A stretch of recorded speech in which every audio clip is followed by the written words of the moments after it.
Welcome back, smart mathematicians. Let's do the last part of question 9, which is 9.2.2. In the diagram, PQRS is a cyclic quad.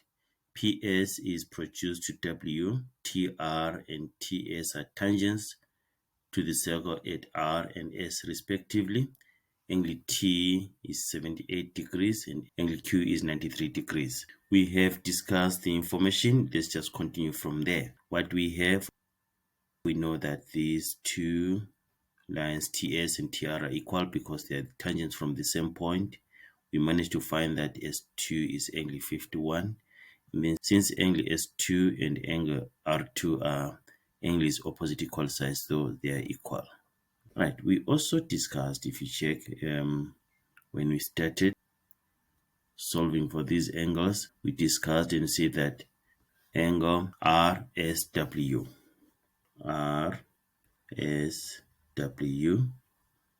equal to 93 degrees. Okay, this whole angle is 93 degrees because it is an exterior angle of a cyclic quad. And then we know that exterior angle of a cyclic quad is equal to the opposite interior angle. So we say here there is an exterior angle of cyclic quad.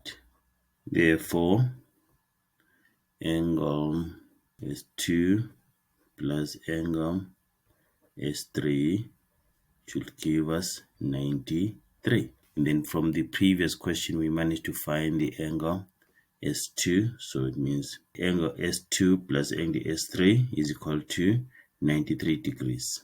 Okay, this whole angle here is 93 degrees.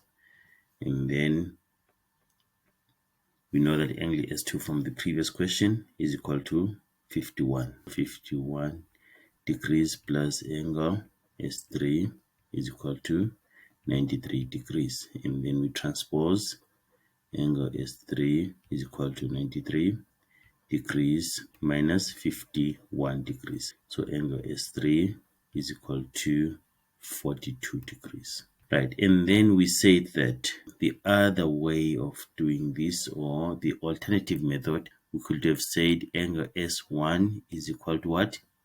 87 degrees, because angle S1 and angle Q are what? Are supplementary. They are interior opposite angles of a cyclic quad. So angle S1 plus angle Q, angle S1 plus angle Q is equal to 180 degrees. Right, why? Because these are opposite angles of a cyclic quad. Opposite angles of cyclic quad.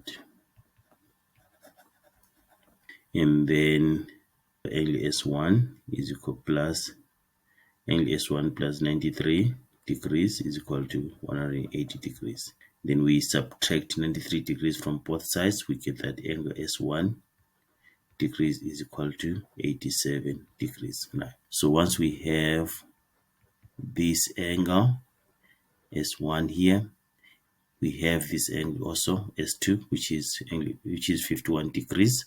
We can find angle S3 because these are adjacent angles on a straight line. So we can say here, let me just write here, do it here. Angle S1 plus angle S2 plus angle S3 is equal to 180 degrees.